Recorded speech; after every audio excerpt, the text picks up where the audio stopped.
Hello guys, আসসালামু আলাইকুম। আমি এখন রান্না করে দেখাবো ইলিশ মাছ ভুনা। খুব সহজ উপায়, খুব অল্প মশলা দিয়ে ঝটপট রেসিপি। এখন আমি তেল দিয়ে দিলাম, 1 কাপ পরিমাণে পেঁয়াজ দিয়ে দিলাম। খুব সুন্দর মতো নাড়াচাড়া দিয়ে একটু ভেজে নিতে হবে। এখন আমি একটু হলুদের গুঁড়া দিয়ে দিচ্ছি অল্প পরিমাণে, আর একটু মরিচের গুঁড়া দিয়ে দিব। এটা খুব সুন্দর মতো নাড়াচাড়া দিয়ে মিশিয়ে নিব। আমি কোনো মশলা দিব না আর। ইলিশ মাছ এইভাবে রান্না করলেই মজা লাগে। ইলিশ মাছ যেভাবে রান্না করবেন সেভাবেই ভালো লাগবে। এখন আমি পরিমাণ মতো একটু পানি দিয়ে দিচ্ছি। মশলাটা খুব সুন্দর মতো একটু নাড়াচাড়া দিয়ে দিচ্ছি। এখন আমি পরিমাণ মতো লবণ দিয়ে দিব। এত লবণ দিয়ে দিলাম, নাড়াচাড়া দিয়ে আবার একটু রাখবো।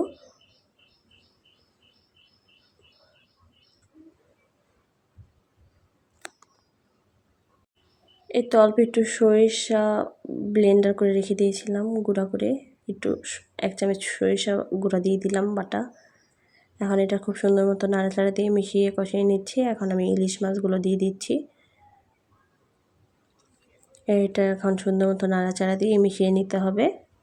এরকম মজার মজার রান্নার ভিডিও পেতে হলে আমাদের চ্যানেলটা অবশ্যই সাবস্ক্রাইব করবেন।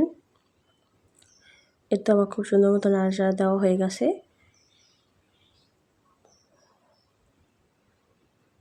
এখন আমি পরিমাণ মতো পানি দিয়ে দিব।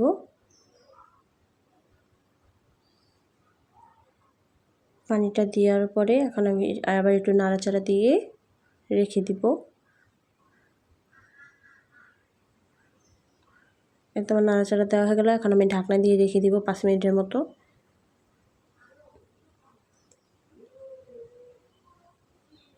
এই তো আবার ঢাকনাটা উঠিয়ে আবার একটু উল্টে পাল্টে দিচ্ছি।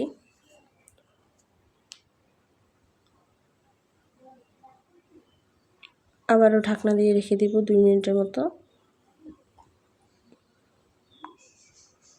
আর তো ঢাকনাটা উঠিয়ে দেখছি খুব সুন্দর মতো রান্নাটা কমপ্লিট হয়ে গেছে।